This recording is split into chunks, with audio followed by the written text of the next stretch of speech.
Então, copy nada mais é do que a arte ou a habilidade que você desenvolve para escrever textos persuasivos que vão fazer a pessoa sair do ponto A para o ponto B, quando o ponto B geralmente é comprando seu produto ou mais próximo do momento de compra, né? Então, e isso é a copy, né? Copywriting. Agora, o copywriter é a pessoa que desenvolveu essa habilidade e tem isso como uma profissão ou como um alavancador do seu negócio. Agora, cara, uma perguntinha interessante, né? Que as pessoas que também não estão muito ligadas nesse meio fazem. Para ser copywriter, você precisa de alguma formação, cara? Você precisa de alguma faculdade, ter enfim, uma formação superior para você ser considerado um copywriter? Não. Na verdade, quando esse mercado de copy começou a ficar mais movimentado aqui no Brasil, principalmente por causa das vendas de infoproduto e tudo mais, muitas empresas estavam indo atrás de pessoas formadas em jornalismo, em qualquer coisa que desenvolvia a habilidade de escrever bem. Mas esses empresários que foram atrás desses profissionais acabaram se frustrando porque esses profissionais eles não tinham a habilidade de escrever de forma persuasiva ou de forma humana. Então era uma pessoa que você não ia ter preocupação nenhuma com o erro de português, mas só que a pessoa não conseguia escrever a fim de ser persuasivo, a fim de desenvolver uma emoção na pessoa que está lendo aquela carta de vendas, ou escutando, ou assistindo aquela carta de vendas e tomar uma ação. Porque o jornalista, no geral, ele é um pouco mais frio. Ele se apega simplesmente aos fatos, àquilo que está acontecendo. E quando você é um copywriter, você trabalha muito com emoções daquilo que já aconteceu na vida da pessoa, daquela pessoa que está lendo, então para você dar aquela chacoalhada nas dores da pessoa, fazer ela sentir aquela dor naquele momento, e você fala muito do futuro, quando a gente está falando a respeito de promessas, a respeito da transformação que vai acontecer. Então uma pessoa formada em jornalismo, que foi o que aconteceu, muitas pessoas foram procurar jornalistas para escrever copies, eles estavam muito atentos aos fatos e não a essas emoções, não a gatilhos mentais e não a estruturas de persuasão que não são aquelas que eles estavam acostumados. Logo, você não precisa de uma formação, mas é importante que você entenda as estruturas, os modelos de carta de vendas, aonde vai ser usado aquele tipo de produto e tudo mais. E então não precisa de uma formação, né, de uma faculdade, mas é importante você fazer cursos, você estudar a respeito e tudo mais. Bom, parando aqui seu vídeo rapidinho só para te dar um recado importante. Eu acabei de liberar uma Masterclass e um PDF gratuito com um roteiro para você criar uma copy para vender todo santo dia. Essa Masterclass junto com esse PDF é um material, faz parte de um material gratuito e tudo que você precisa fazer para ter acesso a esse material é clicar no link aqui da descrição e se cadastrar gratuitamente para você receber imediatamente, beleza? Então é isso aí, continua com o vídeo. Foi. Até puxando um pouco do gancho que você falou, né? Que é bem interessante esse ponto.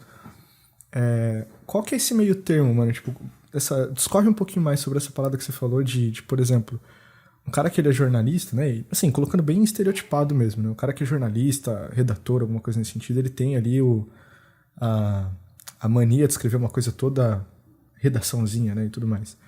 E a copy, você falou, por exemplo, que ela não necessariamente precisa ser isso, né?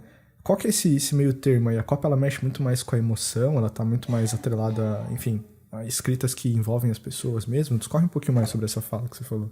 As cartas de vendas, no geral, precisa ter uma preocupação com a emoção, porque geralmente as vendas que você faz de forma online, elas são um pouco técnicas e mais emocionais. Então você vai trabalhar muito com a questão da pessoa continuar sofrendo com aquilo que está acabando com a vida dela, digamos assim. Ela vai continuar fora do peso, ela vai continuar sem ganhar dinheiro, ela vai continuar sem desenvolver aquela habilidade, e se ela continuar assim, ela está sofrendo. Você também vai trabalhar com as emoções daquilo que ela vai sentir, daquilo que ela vai se tornar a partir do momento que ela passar, que ela comprar aquele seu curso, comprar aquele seu produto. Então ela vai ser uma pessoa mais feliz, mais realizada, mais orgulhosa, vai ser uma pessoa mais alegre, vai ter mais confiança, ela vai estar num status social diferente daquele que ela estava antes. Então tudo isso você vai trabalhando com as emoções da pessoa. Até porque, geralmente, principalmente quando a gente está falando a respeito de infoproduto, o processo de venda ele é um pouco mais longo do que uma compra, por exemplo, no Mercado Livre. Que você sabe de um produto que você precisa, você vai lá, compra aquele produto e aquilo te gera pouquíssima emoção. Quando você está falando de um infoproduto, onde você vai ensinar, por exemplo, a pessoa a falar inglês. Pô, mas Nicolas, falar inglês é uma coisa técnica. Tudo bem, mas aquilo que o inglês proporciona para ela não é técnico. O fato dela poder viajar para os Estados Unidos e se comunicar com as pessoas, entender e ser entendida, isso não é técnico. Isso tem muita emoção envolvida nisso. O fato dela conseguir um cargo melhor na empresa que ela trabalha e conseguir ajudar a família dela de uma forma melhor com aqueles recursos financeiros que ela vai ter, isso não é técnico. O fato de às vezes, o pai, a mãe e o irmão nunca conseguirem ter aprendido a falar inglês e ela ser a primeira pessoa na família a falar inglês fluente, isso não é técnico. E quando você está desenvolvendo um processo de vendas que ele leva um pouco mais de tempo, você precisa trabalhar todos esses aspectos, porque senão a pessoa não vai se manter dentro do seu processo de vendas, não vai continuar lendo ou assistindo a sua carta de venda se você não apegar ela de forma emocional. É só você ver um filme, as pessoas se mantêm sentadas num universo onde tem tanto e tanto estímulo, as pessoas se mantêm sentadas durante 1h30, 2 horas, 3 horas assistindo um filme, porque tem um apego, tem um apelo emocional. Então a pessoa consegue ficar 2 horas sentada, praticamente sem piscar, e se ela precisar ir no banheiro, ela não vai, assistindo Vingadores. 2 horas foi até tranquilo, né? Então ela fica 3 horas lá, mas só que fala para ela ficar numa aula de química, onde os conceitos e a explicação é completamente técnica durante 3 horas. Você não vai conseguir. As pessoas não conseguem. A não ser que... E aí você fala, Nicolas, mas só que tem aquelas pessoas que estão lá sentadas assistindo um curso chato ou um processo chato e tudo mais, elas estão extremamente focadas. Por que ela está daquele jeito? Porque ela está deixando o emocional dela, ela não está pensando naquela aula. Ela está pensando naquilo que vai acontecer com ela depois que ela se formar na faculdade.